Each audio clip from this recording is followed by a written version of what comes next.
Today in this video, we're going to be going over a few things that you need to look for before you select a course or study guide to help you pass your Civil FE exam.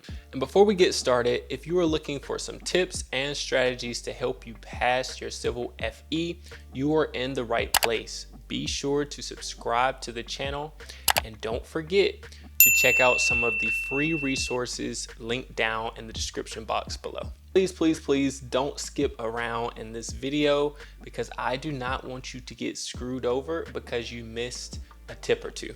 The very first thing that you want to look for when you're selecting a course or a study guide is to make sure that the material that is listed in the study guide or that is listed in the course, that it matches with what is going to be covered in the FE reference handbook. Let me give you an example of why this is so important. Let's say, for example, you go to college, and at that college, you want to become a civil engineer major and get your civil engineering degree. When you get to the school tells you, hey, you can choose any courses that you want to take, and at the end, we will evaluate the courses that you decided to take, and then we'll give you an answer as to if you got your civil engineering degree or not. I know for me, I would be like, what? Like, what? This makes absolutely no sense. I need some guarantees. What specific classes do I need to take so that I can make sure that at the end of the 4 years, I have not just spent out all this money and get to the end and recognize that I'm not eligible to receive my civil engineering degree. And it's the same way when you're selecting a course or a study guide. You want to make sure that that course that you've bought or that study guide that you've purchased, it matches to the most up-to-date version of the FE reference handbook. There have been so many instances where I've heard from students that they purchased this expensive course and they went through the course, and after feeling like they were ready, after they had studied the material listed in the course, they got to the exam and the exam was nothing like what they had been studying, what they had been prepping for during their course. So that is a direct disconnect, and you want to avoid this at all costs. You want to make sure that that course matches directly with the most up-to-date FE reference handbook. And this has happened to me. And I did some self-studying, and I studied an old review handbook. And what happened was I knew the formulas in that handbook, but it didn't match the newer version of the handbook. And so on test day, I was like, I've never seen this handbook. There's so many different formulas. Everything that I was used to seeing, I didn't see on my exam, and it caused me to fail. So you want to make sure that the material match on both the course or the study guide and on the FE reference handbook. Next thing you want to know when you're selecting a course or a study guide is the style that the information will be given to you in.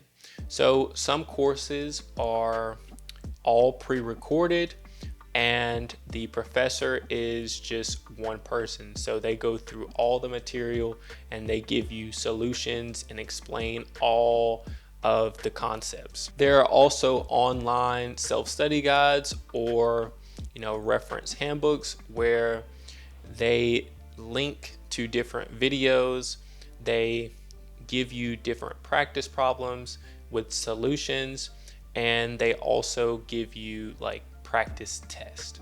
I have created a complete self-study guide for the Civil FE that has links to videos, practice problems, and practice quizzes and tests with solutions that are very clear and easy to understand, and go through every single concept that is on the Civil FE exam. Now, if you're interested in checking that out, feel free to by going down to the description box below and looking for the complete FE Civil Pass Now study guide. You also have different programs where you will log into Zoom and then roll your spot where you're in more of a group setting. There will be a professor during that time to talk with you about the concepts that are on the exam. And at the end, there may be time for questions, but it is a larger setting and you are enrolled at a specific time. So if you missed some of the concepts that were presented prior to you getting on to those Zoom meetings, then you may be a little behind. So just some things to keep in mind. You also have programs out there that are more one-on-one focused, kind of tutor based, where you get on a call with a coach and they pick up on some of the things that you may be struggling with. Maybe you struggle with time, so you're not able to solve the problems in 3 to 5 minutes, or they notice you're having issues with unit conversions or whatever it may be. They are typically able to pick up on it and to share it with you so that you can strengthen your skills so that you're able to pass your exam. I do offer a one-on-one coaching program as well. It is very limited, and if you check out some of the free resources, you can book a call with me and we can see if you would be a good fit for that if you're interested. The next thing that you really want to pay close attention to is who is going to be teaching the material. Is the person teaching very good at English or whatever language that you speak? Are they very clear in how they explain different problems? Do they show all of their work? And do they not skip steps, or do they skip steps? You want to be very, very aware of who is teaching. The last thing you want to do is to sign up for a program where you hop on their calls and the person that is talking is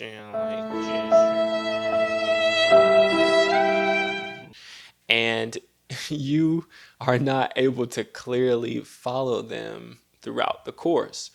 This is going to cause you to feel really discouraged, and you're not going to want to actually study because you're going to feel like you're not even able to grasp the concepts, which causes more frustration. So do your research on some of these things. Make sure these professors and people that are going to be teaching this stuff is really clear and you can really follow them. Another thing you want to look for is, are there a ton of practice problems? Do they give you enough exposure to different types of problems?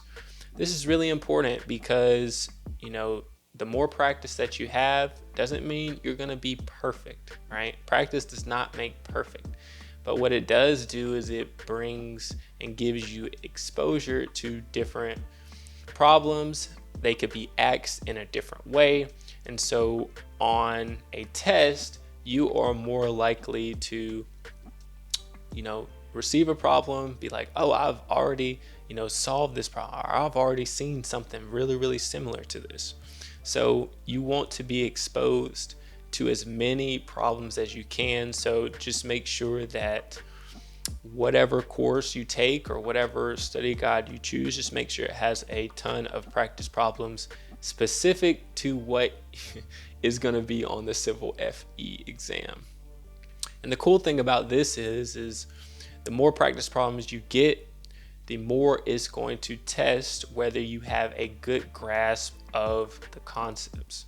We do not want to memorize solutions, because when we do this, it just makes it harder for us when we get on the exam and we're not able to solve whatever variation of the problem that they're asking. Another thing you want to look for when choosing a course or a study guide is, do they have links to practice tests, or do they have a practice test that you can take?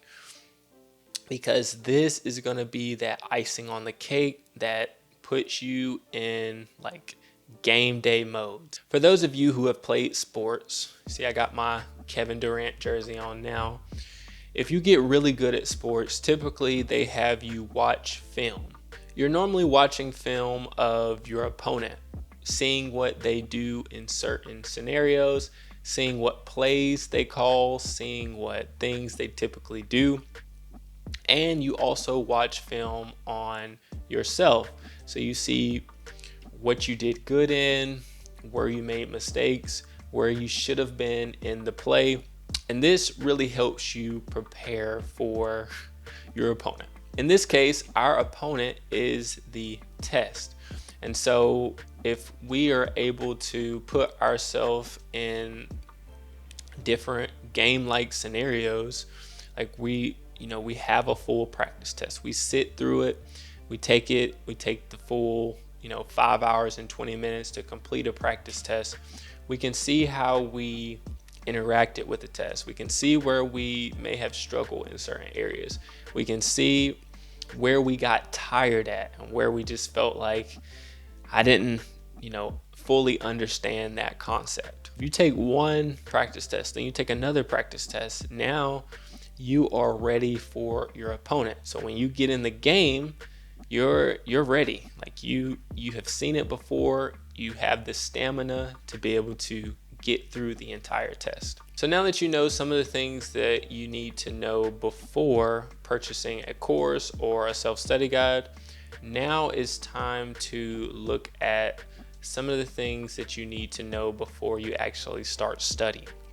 So in the next video, I'll go through some of those things. And if you have not already, make sure you hit the subscribe button and turn on those bell notifications. And do not forget to check out some of those free resources down in the description box below. Hope this video was helpful for you, and I will see you in the next one. Peace.